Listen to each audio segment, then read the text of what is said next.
ورحمة الله وبركاته.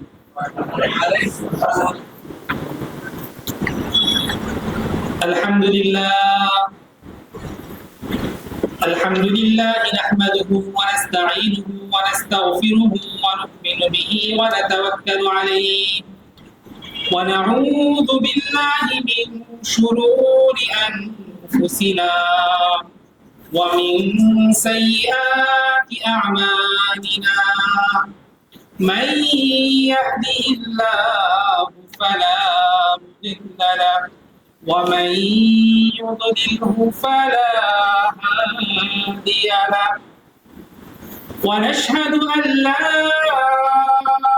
إله إلا الله وحده لا شريك له ونشهد أن سيدنا وحبيبنا محمدا عبده ورسوله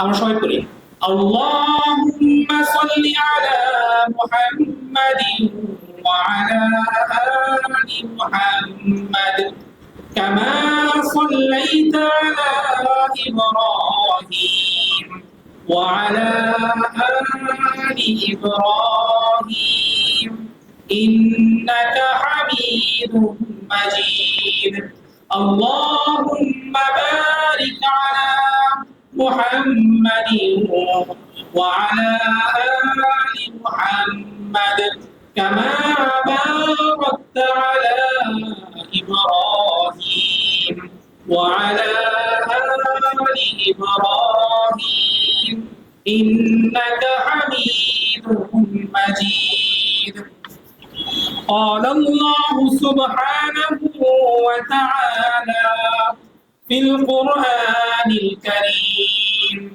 أعوذ بالله من الشيطان الرجيم بسم الله الرحمن الرحيم اليوم أكملت لكم دينكم وأتممت عليكم نعمتي ورضيت لكم الإسلام دينا وقال الله سبحانه وتعالى في آية آخر إن الذين توفاهم الملائكة ظالمي أنفسهم قالوا فيما كنتم إلى آخر الآية وقال الله سبحانه وتعالى وأعدوا لهم ما استطعتم من قوة ومن رباط الخير ترهبون به عدو الله وعدوكم وآخرين من دونهم لا تعلمونهم الله يعلمهم وعن ثوبان قال النبي صلى الله عليه وسلم عصابتان من أمتي أحرزهما الله من النار عصابة تغزو الهند وعصابة تكون مع عيسى بن مريم رواه المسند أحمد وعن أبي هريرة رضي الله تعالى عنه قال وعدنا رسول الله صلى الله عليه وسلم غزوة الهند فإن أدركتها أنفق فيها نفسي ومالي فإن أقتل كنت من أفضل الشهداء وإن أرجع فأنا أبو هريرة المحرر أو كما قال عليه الصلاة والسلام الحمد لله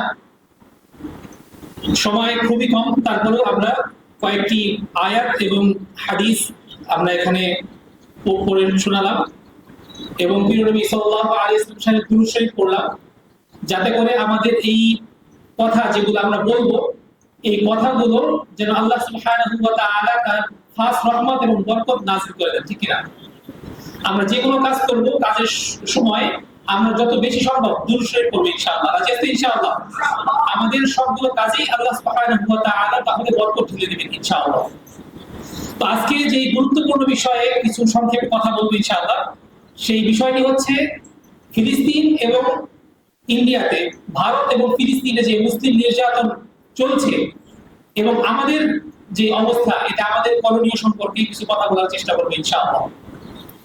তো সবার আগে আমাদের সামনে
একইভাবে আমাদের এই যে পার্বত্য চট্টগ্রাম, এই পার্বত্য চট্টগ্রামকে বাংলাদেশ থেকে বিচ্ছিন্ন করার জন্য এই জাতিসংঘের মাধ্যমে, আমেরিকার মাধ্যমে, আমেরিকা থেকে ইদানিং বারবার বারবার তাদের প্রতিনিধিরা বাংলাদেশে আগমন করতেছে, আমরা দেখেছেন তারা আগমন করতেছে এবং জাতিসংঘের যে প্রধান সে পর্যন্ত ডক্টর ইউনূসকে বলছে যে এই যে পার্বত্য যে অঞ্চলটা আছে এবং আরাকানের যে আর্মি আছে তাদেরকে আপনারা সাপোর্ট দেন। বাংলাদেশকে আরাকানের যুদ্ধের সাথে তারা ঢুকায় দেওয়ার জন্য পরিকল্পনা করতেছে এবং এর মাধ্যমে এই গতকালকেও যে ছবিগুলো আমরা দেখেছি যে বাংলাদেশের পার্বত্য অঞ্চলে তারা আরাকান আর্মির পতাকা, তাদের ব্যাজ এগুলো পরে তারা উৎসব করতেছে, দেখছেন কিনা আপনারা?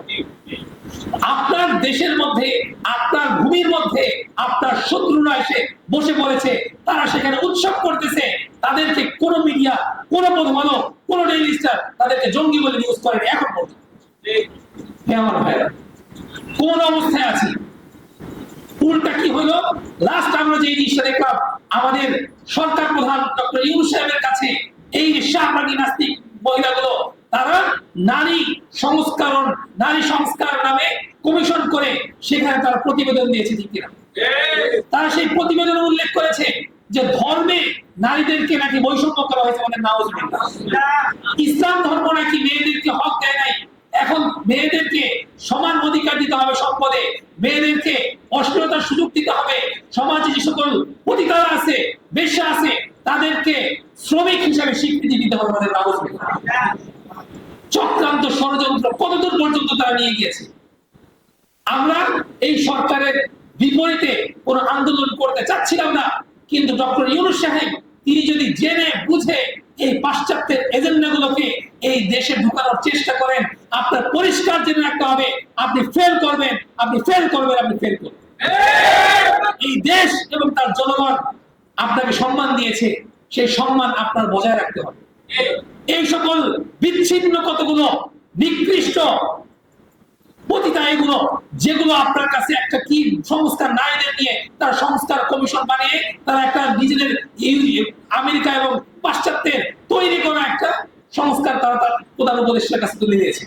আমরা ঘৃণা ভরে এই প্রস্তাবকে প্রত্যাখ্যান করছি এবং অচিরেই যদি এই বিষয়টা বাস্তবায়ন করার চেষ্টা করা হয় তাহলে এই দেশে আবার আন্দোলন গড়ে উঠবে। আমরা চাই না এই দেশের মধ্যে বিশৃঙ্খলা একটা বড় বিপর্যয় এবং লম্বা সময়ে যেই জুলুমের শাসন থেকে বাংলাদেশকে মুক্ত হয়েছে, আমরা চাই এই দেশের এই স্বাভাবিক অবস্থা আরো কিছুদিন থাকুক, যেখানে মানুষ তার কথাগুলো বলতে পারবে, আমরা তার দ্বীনের দাওয়াতটা দিতে পারবে, একজন মানুষ তার ঈমান এবং তাওহীদের কথা ভয়হীন ভাবে নির্দ্বিধায় বলতে পারবে। এই পরিবেশের জন্যই আমরা সরকার বিরোধী কোনো অবস্থানে যাচ্ছি না। কিন্তু এটাকে দুর্বলতা যদি কেউ মনে করে তাহলে তারা ভুল করবে এবং এই ভুলগুলো এমন মারাত্মক ভুল, তাদের অনেক ভালো কাজ সবগুলোকে নষ্ট করার জন্য এই ধরনের শাহবাগী একদিকে যাবে। আমার ভাইরা, সুতরাং বলছিলাম যে আমাদের পরিবেশ পরিস্থিতি সম্পর্কে সজাগ এবং সচেতন হতে হবে। আপনারা প্রত্যেকেই সচেতন, আপনাদের প্রত্যেকের সামনে কোরআন এবং হাদিস সুস্পষ্ট। এই কোরআন এবং হাদিস থেকে আপনারা দেখেন আল্লাহ সুবহানাহু ওয়া তাআলা এই উম্মাহকে এই শতাব্দী আমাদের জন্য আমাদেরকেও সেখানে শামিল হতে হবে ইনশাআল্লাহ। রাসূলুল্লাহ সাল্লাল্লাহু আলাইহি ওয়াসাল্লাম বলেছেন শেষ জামানায় দুইটা জামাতের ব্যাপারে প্রিয় নবী সাল্লাল্লাহু আলাইহি ওয়াসাল্লাম মুসনাদ আহমদ হাদিসের মধ্যে সুসংবাদ দিয়েছেন। আন সাওবান রাদিয়াল্লাহু তাআলা আনহু থেকে বর্ণিত মুসনাদ আহমদ হাদিস নাম্বার 22396। এই হাদিসের মধ্যে রাসূলুল্লাহ সাল্লাল্লাহু আলাইহি ওয়াসাল্লাম বলেছেন ইসাবাতানি মিন উম্মতি ওয়া আহরাজাহুল্লাহু মিনান নার, যে আমার উম্মতের দুইটা জামাতকে আল্লাহ তাআলা জাহান্নামের আগুন থেকে তাদেরকে মুক্তি দিয়েছেন। বলেন সুবহানাল্লাহ। ইসাবাতুন তাগজুল হিন্দা, তার মধ্যে একটা জামাত হচ্ছে তারা যারা গাজওয়ায়ে হিন্দের মধ্যে শামিল হবে। বলেন সুবহানাল্লাহ। গাজওয়ায়ে হিন্দ, হিন্দুস্তানের যুদ্ধে যারা শরীক হবে আল্লাহ তাআলা তাদেরকে জাহান্নাম তাদের জন্য হারাম করে দিবেন, তাদের জন্য জান্নাত ওয়াজিব হয়ে যাবে ইনশাআল্লাহ। ওয়া ইসাবাতুন তাকুনু মা ঈসা ইবনে মারইয়াম, এবং দ্বিতীয় আরেকটা জামাত হবে তারা যারা হযরত ঈসা ইবনে মারইয়াম আলাইহিস সালাতু ওয়াস সালামের সাথে থেকে বাইতুল মুকাদ্দাসকে মুক্ত করবে, দাজ্জালকে হত্যা করবে, যারা আবারও ঈসা আলাইহিস সালামের সাথে থেকে যুদ্ধ করবে, আল্লাহ সুবহানাহু ওয়া তাআলা তাদেরকেও জাহান্নাম থেকে মুক্তি দিবেন। সুবহানাল্লাহ। এবং হাদিসের মধ্যে বর্ণিত হয়েছে ইমাম মাহদি যখন আসবেন এবং সেই শামের মধ্যে যে মুসলিমদের সেনাবাহিনী হবে, সেনাবাহিনীর সংখ্যা হবে মাত্র 12,000। কত? মাত্র 12,000। হে আমার ভাইরা, পরিষ্কার কান খাড়া করে শুনে রাখেন, বর্তমান পৃথিবীতে প্রায় 200 কোটির উপর মুসলমান, ঠিক কিনা?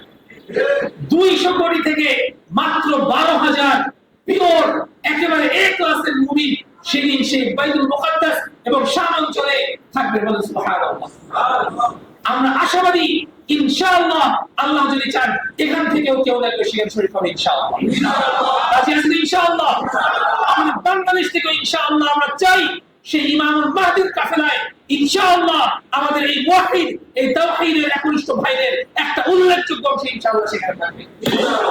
আমার ভাইরা, সেই সময় অতিথি করে যেটা বলছিলাম যে আমরা মনে করি এটা ফিলিস্তিনের সমস্যা, আমরা মনে করি এটা ইন্ডিয়ার সমস্যা, কিন্তু আসলে এটা আমার নিজের সমস্যা, এটা আমরা ভুলে গেছি। তারা বলে যে এটা অমুক দেশের সমস্যা, এটা নিয়ে আপনারা মাথা ঘামানোর কিছু নাই। অথচ রাসূলুল্লাহ সাল্লাল্লাহু আলাইহি ওয়াসাল্লাম বলেছেন আল মুসলিমুনা কাজাসদিন ওয়াহিদ, সমগ্র পৃথিবীর সকল মুসলিম হচ্ছে একটা দেহের ন্যায়। সুবহানাল্লাহ। সকল মুমিন একটা দেহের ন্যায়। ইশতাকা আইনুহু ইশতাকা কুল্লুহু, যদি কোনো ব্যক্তির চোখে কোনো আঘাত লাগে তাহলে সেই আঘাতে তার সারা শরীর ব্যথিত হয়, ঠিক কি? ইশতাকা রাসুহু ইশতাকা কুল্লুহু, যদি কারো মাথায় কোনো বাক্যের কোনো আঘাত লাগে তাহলে সেই আঘাতের কারণে তার মাথা থেকে পা পর্যন্ত ব্যথিত হয়ে যায়, কিনা? রাসূলুল্লাহ সাল্লাল্লাহু আলাইহি ওয়াসাল্লাম বলেছেন সারা পৃথিবীর মুসলিমদের উদাহরণ হচ্ছে তার একটা দেহের মধ্যে থাকবে। এই পৃথিবী, এই মুসলিমদের মাথায় যদি আঘাতপ্রাপ্ত হয়, যদি গাজার মধ্যে আঘাতপ্রাপ্ত হয়, যদি ফিলিস্তিনের মধ্যে আঘাতপ্রাপ্ত হয়, যদি সিরিয়ার মধ্যে আঘাতপ্রাপ্ত হয়, যদি ইন্ডিয়ার মধ্যে আঘাতপ্রাপ্ত হয়, যদি কাশ্মীরের মধ্যে আঘাতপ্রাপ্ত হয়, যদি বসনিয়া, চেচনিয়া, সোমালিয়া, আরাকান, আমাদের পার্শ্ববর্তী গাজা, এই আরাকানের মুসলিমদের মধ্যে যদি আঘাতপ্রাপ্ত হয় তাহলে সেই আঘাত সারা পৃথিবীর সকল মুসলিম অনুভব করবে। এর নামই হচ্ছে ঈমান।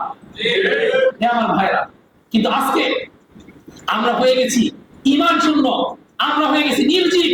আমার ভাইদেরকে জবাই করতেছে, আমার মুসলিম বোনদেরকে হত্যা করছে, ধর্ষণ করছে, কিন্তু আমার শরীরে আমি কোনো আঘাত অনুভব করছি না, আমার চোখ দিয়ে দুটা ফোঁটা পানি বের হয় না। এটাই হচ্ছে সবচেয়ে দুঃখের বিষয়। এজন্যই বলছি যে এই যে ঝামেলাগুলো, এই যে ফিতনাগুলো, এই ফিতনাগুলো শুধু এখানেই যে সীমাবদ্ধ থাকবে বিষয়টা কিন্তু তেমন নয়। হে আমার ভাইরা, আমাদের বাংলাদেশ পৃথিবীর মধ্যে দুইটা দিকে অতুলনীয়। এক নাম্বার দিক হচ্ছে যার অন্য কোনো নজির নাই পৃথিবীর মধ্যে, বাংলাদেশ এবং ফিলিস্তিন কয়েকটা দিকে মিল আছে। একটা হচ্ছে বাংলাদেশ এমন একটা দেশ যার সাথে কোনো মুসলিম দেশের সীমানা নাই, ঠিক কিনা? পৃথিবীর মধ্যে অন্য যত দেশগুলো আছে প্রত্যেকটা দেশের সাথে মুসলিম আরেকটা দেশের কি আছে? বর্ডার আছে।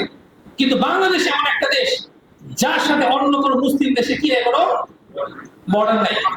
আমাদের তিন দিকে ইন্ডিয়া, এক কোণায় মিয়ানমার, আর একদিকে কি সাগর। আপনি কোথায় যাবেন? বুঝে আসছে বিষয়টা? ফিলিস্তিন, ফিলিস্তিনের সাথে মিশরের একটু বর্ডার ছিল, সেই বর্ডার রাফা, সেটাও তারা কি করেছে? ধ্বংস করে দিয়েছে। জর্ডান ছিল, তারপরে সবগুলো আরব দেশগুলো, তুরস্ক বলেন, প্রত্যেকেই তারা এই ফিলিস্তিনের গাজার মুসলিমদের সাথে বেইমানি করেছে। হ্যাঁ আমার ভাইরা, আজকে আমরা যে অবস্থানে আছি, আমরা যেখানে অবস্থান করছি, আমাদের এই যে বাংলাদেশের যে মানচিত্র, এটা কয়দিন এই রকম পরিবেশ থাকে সেটা কিন্তু বলা যাচ্ছে না, ঠিক? হ্যাঁ আমার ভাইরা, সেই সময় ঘনিয়ে আসতেছে। আপনি চাইলেও আপনার সাথে সেই সংঘাত হবে, আপনি না চাইলেও আপনার সাথে সেই সংঘাত হবে। রাসূলুল্লাহ সাল্লাল্লাহু আলাইহি ওয়াসাল্লাম বলেছেন গাজওয়ায়ে হিন্দ হবে, হিন্দুস্তানের যুদ্ধ হবে, এবং সেই যুদ্ধ অবশ্যই হবে, এবং সেই যুদ্ধের প্রেক্ষাপট এই মুশরিকরাই তৈরি করেছে। এজন্যই মহান আল্লাহ সুবহানাহু ওয়া তাআলা কুরআনুল কারীমে আমাদেরকে লক্ষ্য করে বারবার বলেছেন, শুনে রাখো, জেনে রাখো, লা তাজিদান্না আশাদ্দান নাসি আদাওয়াতান লিল্লাযীনা আমানুল ইয়াহুদা ওয়াল্লাযীনা আশরাকু। জেনে রাখো, তোমরা মুমিনদের সাথে সবচাইতে বেশি শত্রুতা পোষণ করবে দুইটা জাতি। এক নাম্বার জাতি হচ্ছে ইহুদি, এবং আরেকটা জাতি হচ্ছে কি? মুশরিকরা, ঠিক কি না?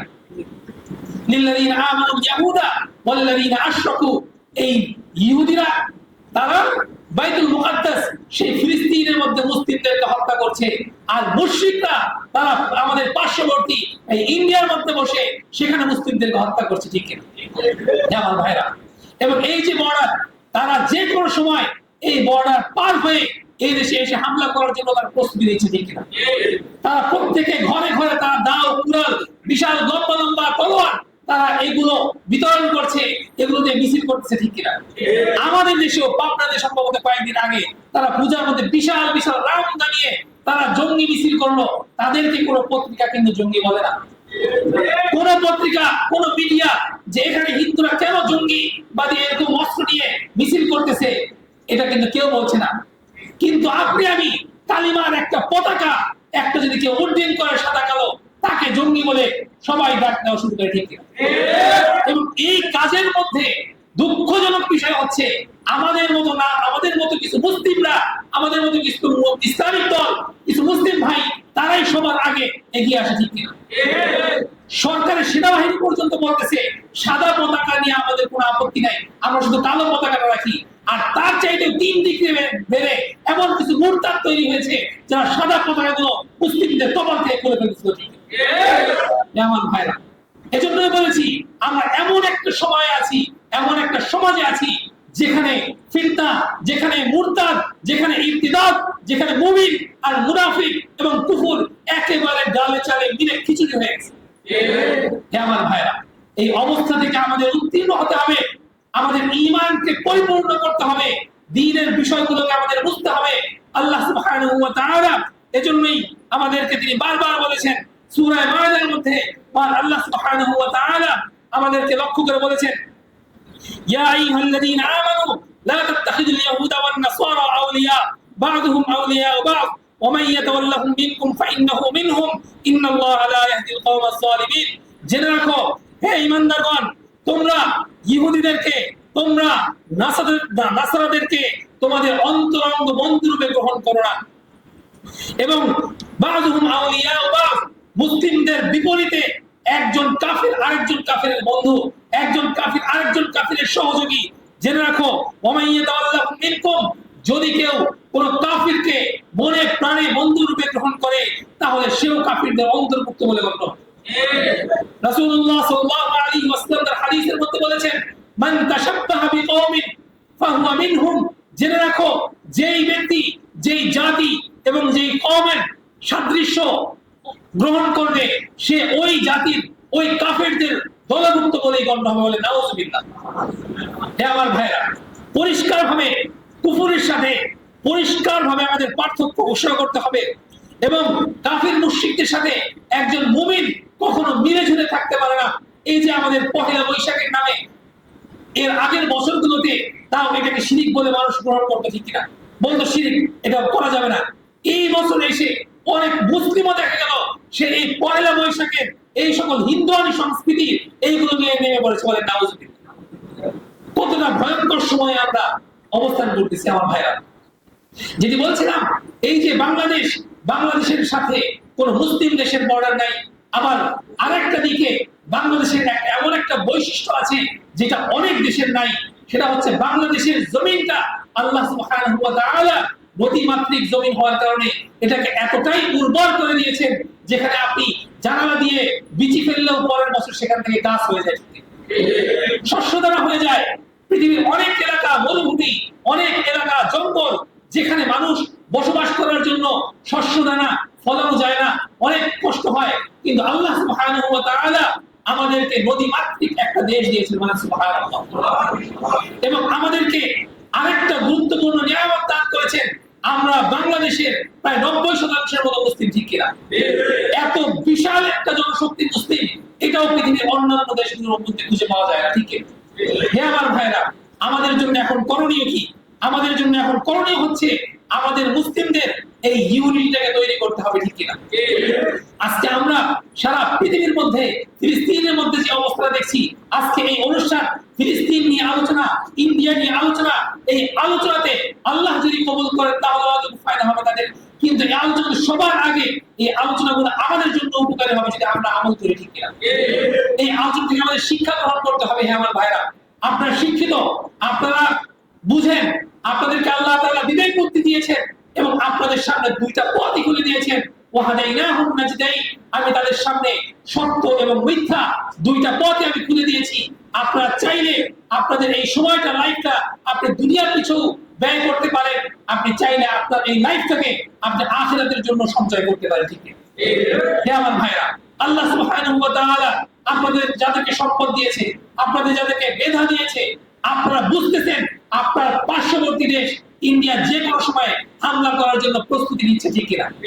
কিছুদিন আগেও খবর এসেছে তারা বাংলাদেশের পাশের সেই বিমান ঘাঁটিগুলো তারা প্রস্তুত করছে, সেখানে তারা ওই বিমান ঘাঁটিগুলো পুনরায় নির্মাণ করতেছে, যে কোনো মুহূর্তে বিমান নিয়ে যেন বাংলাদেশে হামলা করা যায়, ঠিক কিনা?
আপনারা দেখেছেন কিনা?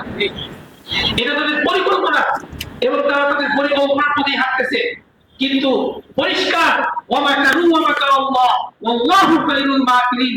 তারা চক্রান্ত এবং ষড়যন্ত্র করে, কিন্তু হে আমার ভাইরা, হতাশ হওয়ার কিছু নাই। আল্লাহ তাআলা হচ্ছেন সর্বোত্তম পরিকল্পনাকারী। ঠিক কিনা? তারা গাজার মাটির উপরের অংশ মিশিয়ে দিয়েছে, কিন্তু আল্লাহ শপথ, সেই গাজার মুজাহিদরা মাটির নিচে পানকারে গুহার মধ্যে তারা এমন এক দুর্গ গড়ে তুলেছে, যেটা ঈসা আলাইহিস সালাম ইমাম মাহদী পর্যন্ত এবং দাজ্জালকে হত্যা করা পর্যন্ত এই যুদ্ধ কন্টিনিউ চলবে ইনশাআল্লাহ। হে আমার ভাইরা, এই গাজা তুমি সচ্চা মুসলমান, ইমান তোমার ধন, নবীর প্রেমে জাগ্রত তুমি নির্ভীকে পালন। তুমি সচ্চা মুসলমান, ইমান তোমার ধন, নবীর প্রেমে জাগ্রত তুমি নির্ভীকে পালন। শ্রেষ্ঠ নবীর ব্যঙ্গ করে পাপিষ্ঠ আর বদনসিব, আমরা তাদের ঘৃণা জানাই দিকে দিকে দিক সমাধিক। জাতিসংঘের কাছে কি তবে দর্শক হয়ে থাকবে চুপ? সাম্প্রদায়িক সম্প্রীতি আছে যাচ্ছে ভেঙে পাচ্ছে লোক। আজকে যারা কোরআনের পক্ষপাতী করছে সব, তোমরা কেউ ছাড় পাবে না, সত্য ধরা পড়বে ঠিক।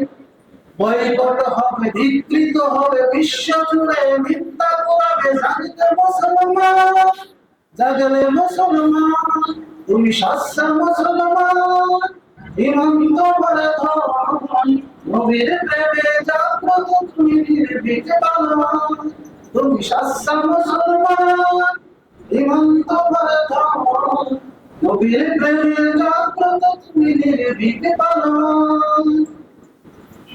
নিষ্ঠুর দয়ার নবী রহমতুল লিল আলামিন, তার শানে কেউ বললে কথা মানবে না তাই জমি। যার পরশের আলো জেলে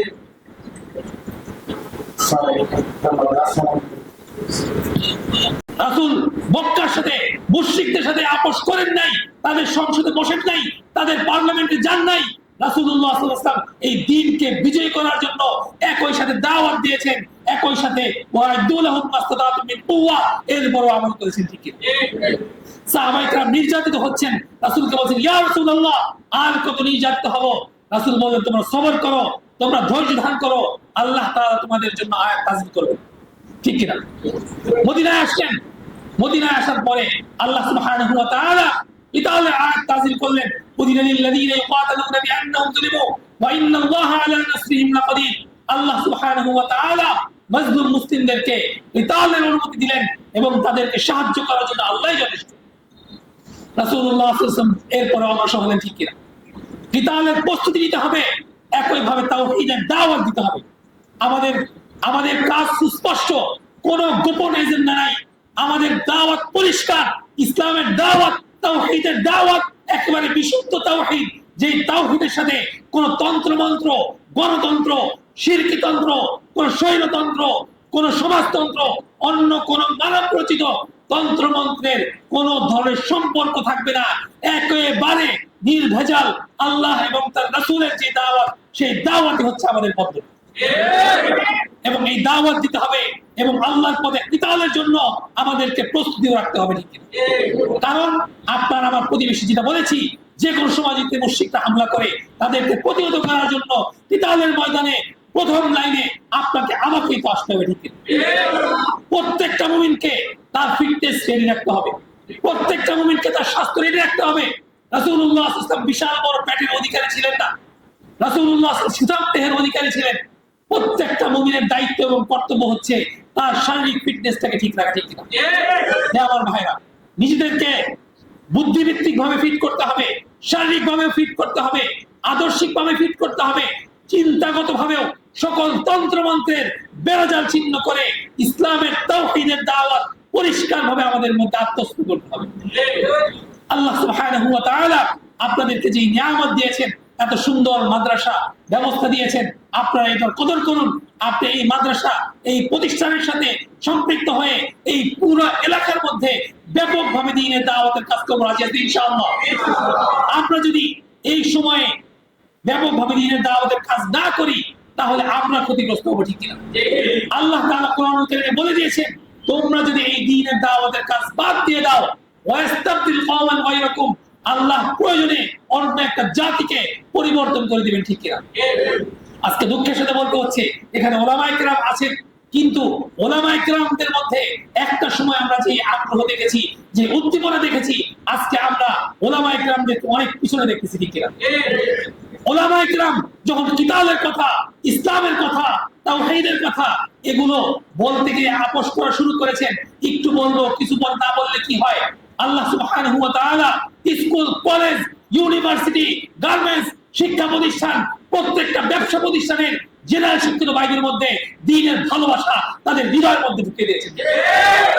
আমার ভাইরা, ওয়াস্তাবদিল কওমান গায়রাকুম, আমি আমাকে বলছি, হে আমার ওলামায়ে কেরাম, আজকে আপনাদের জন্য সময়, আপনারা হয়তো বিজয়ী জাতি হিসেবে সামনে এসে দাঁড়াবেন অথবা পরাজিত হিসেবে পরকালের ময়দানে আফসোস করবেন। আমার ভাইরা, আজকে আপনারা যে দ্বীনের দাওয়াত পেয়েছেন, আপনাদের উপর আমার সর্বশেষ কথা, আপনারা এই দ্বীনের দাওয়াত আল্লিমাল্লিগু শাহিদুল গায়বা মিনকুম, আজকে এখানে যারা আসতে পারে নাই তাদের কাছে এই দ্বীনের দাওয়াতটা পৌঁছে দিতে রাজি আছেন ইনশাআল্লাহ? তাদেরকে আপনি ইসলামিক বই পুস্তক দিবেন, তাদেরকে নিয়ে আপনারা মাঝে আসবেন, 10 জন 15 জন হালাকা করবেন, যে কোনো মসজিদে আপনারা কোরআনের দার্স কায়েম করবেন, এবং এই পুরো জাতিকে আপনার সামনে 5 বছর সময়, এই 5 বছরের মধ্যে এই পুরো জাতির মধ্যে ইসলামী শরিয়ার আকাঙ্ক্ষা তৈরি করতে হবে, ঠিক কিনা? কোরআন এবং সুন্নাহর শাসনের মধ্যে কি বরকত, এই জিনিসটা সমাজের প্রত্যেকটা মানুষকে বোঝাতে হবে, ঠিক কিনা? একজন মুসলিম সে না খেয়ে থাকলেও সে আল্লাহর বিধানের অধীনে থাকবে, এটাই হচ্ছে তার ঈমানের তাকাজা। আমাদের একটা সমস্যা, আমরা প্রফিট এন্ড লস এর মধ্যে ঢুকে গেছি। আমরা মনে করি যে আমাদেরকে সস্তা খাওয়াইতে পারবে, যে আমাদেরকে দুনিয়ার সুখ দিতে পারবে, সে কুফরি সিস্টেম দিলেও আমরা তার উপর সন্তুষ্ট, ঠিক কিনা? এটা একটা ভুল কনসেপ্ট।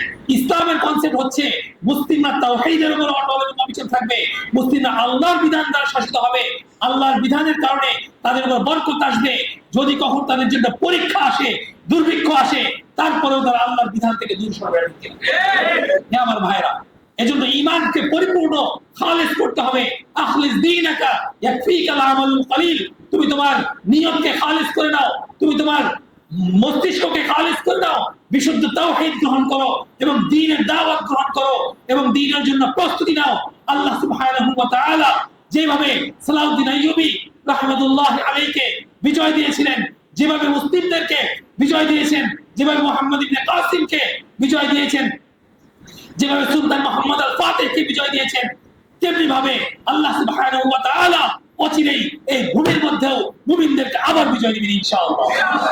আল্লাহ সুবহানাহু ওয়া তাআলা আমাদের সবাইকে সেই দিন বিজয়ের জন্য আমরা যেন প্রথম সারিতে থেকে দ্বীনের জন্য নিজেদের নজরানা পেশ করতে পারি, ব্যাপকভাবে দাওয়াতের কাজ করতে পারি, এবং কিয়ামতের ময়দানে এই দুনিয়ার সাফল্য নিয়ে যেন হাসতে হাসতে নবী, সিদ্দিকীন এবং শুহাদা তাদের সাথে যেন আমরা উঠতে পারি, সেই তৌফিক আল্লাহ আমাদেরকে দান করুন। আমিন। ওয়া আখিরু দাওয়ানা আলহামদুলিল্লাহি রাব্বিল আলামিন। আসসালামু আলাইকুম ওয়া রাহমাতুল্লাহি ওয়া বারাকাতুহু।